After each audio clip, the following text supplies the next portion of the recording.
असार 2 गते अपराह्न करिब 3 बजेको समय काठमाडौँको फ्यामिली होटेलको छेउमा भलिबल खेलिरहेका मध्ये एक युवकले एउटा कागजको टुक्रा भेटाउँछन्। जब यो कागजको टुक्रा खोलेर उनले पढ्छन्, उनको आङ नै जिरिङ हुन्छ।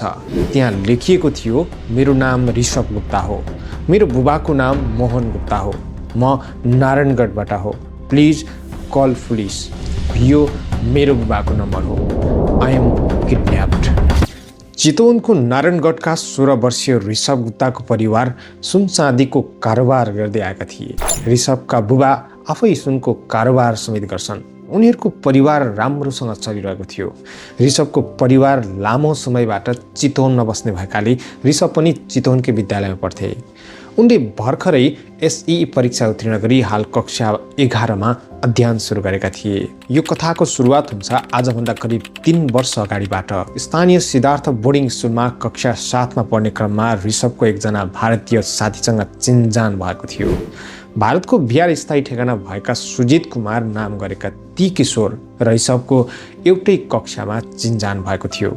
चिनजानपछि उनीहरू सामान्य साथी बनेका थिए। ऋषभले सोही विद्यालयबाट एसई समेत उत्तीर्ण गरी हाल कक्षा 11को अध्ययन सुरु गरेका छन्। भारतका सुजित कुमार भने कक्षा 8सम्म पढेर उनी भारतमै फर्किएका थिए।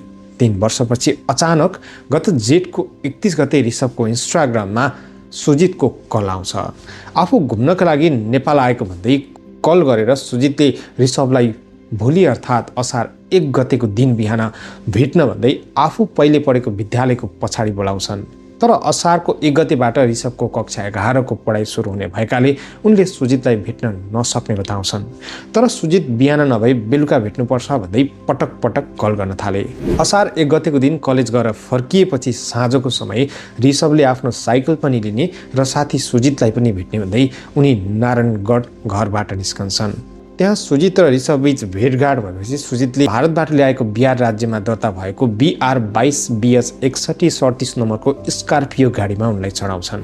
गाडीमा अन्य 4 जना भारतीय जस्ता देखिने मानिसहरू पनि त्यहाँ थिए। ऋषभले गाडीमा नचढ्ने भन्छन्, तर सुजितले नजिकै गएर फर्कने भन्दै उनलाई जबरजस्ती गाडीमा हाल्छन्। त्यसपछि करिब 1 घण्टासम्ममा उनी सामान्य अवस्थामा कुराकानी गर्दै आफूहरू नेपाल घुम्न आएको बताउँछन्। साँझ करिब 6:30 बजिसक्छ। सुजित आएको गाडीमा चढेका ऋषभ त्यसको करिब 1 घण्टामै उनीहरू मोगलिन पुग्छन्। त्यहाँको एक होटेलमा ऋषभलाई करिब 2 घण्टा राखिन्छ र चाउचाउ समेत खाना दिइन्छ। त्यसपछि अब अबेला भइसकेकाले ऋषभले आफूलाई घर छाडिदिन वा आफू त्यहाँबाट गाडी चढेर जाने भनेपछि साथी सुजितले ल अब घर जाने भन्दै उनलाई गाडीमा चढाउँछन्। तर मुगलिनबाट नारायणगढतर्फ जानुपर्ने गाडी काठमाडौँतर्फ लागेपछि ऋषभले अब प्रतिकार गर्न खोज्छन्।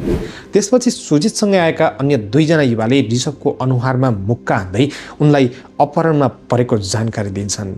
अनि 2 जनाले पेटको दुवैतर्फ चक्कु राखेर हल्ला गरे चक्कु हानेर मारिदिने धम्की दिन्छन्। त्यसपछि उनीहरू त्यहाँबाट गाडीमै काठमाडौँतर्फ लाग्छन् र काठमाडौँको नागढुङ्गामा सो गाडीको सामान्य चेक जाँच हुन्छ। ऋषभले आफू अपहरणमा परेको कुरा जानकारी गराउन खोज्छन्, तर दुईतिर चक्कु राखेर आफूलाई हत्या गर्न सक्ने डरले उनले केही बोल्न सक्दैनन्। त्यसपछि गाडी त्यहाँबाट सिधै नयाँ बस पार्कमा रहेको होटल फ्यामिलीमा गएर रोकिन्छ। काठमाडौँको नयाँ बस पार्कमा रहेको होटल फ्यामिलीमा काठमाडौँ नै बस्ने सुजित कुमारका साथी विक्की पटेलले व्यवस्थापन गरेका थिए। त्यस होटेलको कोठा नम्बर 203मा पुगेपछि अपहरणकारीले ऋषभमाथि फिरौतीका लागि दबाब दिन सुरु गर्छन्। अपहरणका समूहका एक सदस्यले नेपालमा लिएको एक सिम कार्डबाट व्हाट्सएप खोली सोही नम्बरबाट रातको करिब 1 बजे ऋषभका बुवालाई भोइसमा मेसेज पठाउन लाउँछन्। ऋषभ आफैलाई आफू अपहरणमा परेको र 24 घण्टाभित्र 22 लाख रुपियाँ फिरौती रकम तयार पारेर पठाउन ऋषभले सन्देश आफ्ना बुबालाई पठाउँछन्।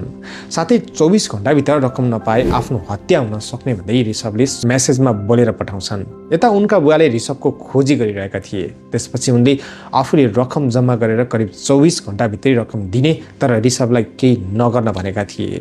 यता प्रहरीलाई पनि ऋषभ अपहरणमा परेको जानकारी भएको थियो। प्रहरी ऋषभको उद्धारका लागि मानवीय र प्राविधिक विश्लेषणमा लागिरहेको थियो। चितवन प्रहरीले काठमाडौँ उपत्यका अपराध अनुसन्धान कार्यालयको समेत सहयोग मागेको थियो। कार्यालयका प्रमुख एसएसपी सन्तोष कुमार खड्काले डीएसपी अनिल कुमार घिमिरेलाई किशोरको उद्धार र अपहरणकारीलाई पक्राउ गर्न खटाएका थिए। पहिलो भोइस मेसेज पठाएको करिब 10 घण्टापछि अपहरणकारीकै दबावमा ऋषभले फेरि आफ्नो बुवालाई अर्को सन्देश पठाएर छिटो रकम जम्मा गर्न भनेका थिए। यसरी ऋषभलाई अपहरण गर्ने समूहमा परेका 6 सदस्यमध्ये गाडी चालक मुमताज आलम र अर्का एकजना व्यक्ति भने बिहानै गाडी लिएर भारततर्फ फर्किसकेका थिए। अब घटनामा अर्को नयाँ मोड आउँछ। असार 2 गतेको अपराह्नको करिब 3 बजेको समय उनलाई राखिएको होटलको छेउमा केही मानिसहरू भलिबल खेलिरहेका थिए। सोही समयमा एकजना व्यक्तिले एउटा कागजको टुक्रा फेला पार्छन्। त्यहाँ लेखिएको थियो, मेरो नाम ऋषभ गुप्ता हो, मेरो बुवाको नाम मोहन गुप्ता हो, म नारायणगढबाट हो, प्लिज कल पुलिस, मेरो बुबाको नम्बर यो हो। अपराह्नमा परेको करिब 20 घण्टापछि ऋषभ होटलको टोयलेटमा गएका थिए। उनले केही गरेर आफूसँग पेन र कागजको टुक्रा प्राप्त गरेका थिए। टोयलेटमा गएर उनले त्यो चिट लेख्न सफल भएका थिए। होटलको पछाडिपट्टिको भागमा भलिबल खेल्ने समूहले त्यो भेट्न सक्ने उनको आङ्कलन थियो। नभन्दै त्यो चिट एक व्यक्तिले फेला पारे र त्यसपछि त्यो व्यक्तिले ऋषभका बुवालाई सम्पर्क गर्दै सोधे, तपाईँको छोरा अपहरणमा परेको हो?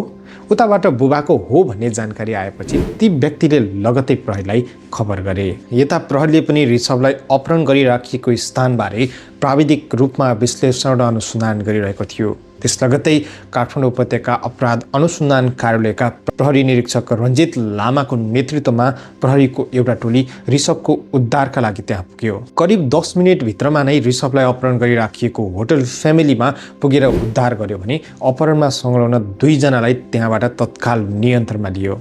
सो समयमा अपहरणमा संलग्न बाँकी 2 जना भने केही सामान किन्न बाहिर गएका कारण उनीहरूलाई पर्खेर अपराह्न 4:30 बजे जम्मा 5 जना भारतीय नागरिकलाई पक्राउ गर्दै ऋषभको त्यहाँबाट सकुशल उद्धार गरियो। यो घटनामा ऋषभको अपहरणको मुख्य योजनाकार ऋषभकै स्कुलका साथी उही सुजित कुमार थिए।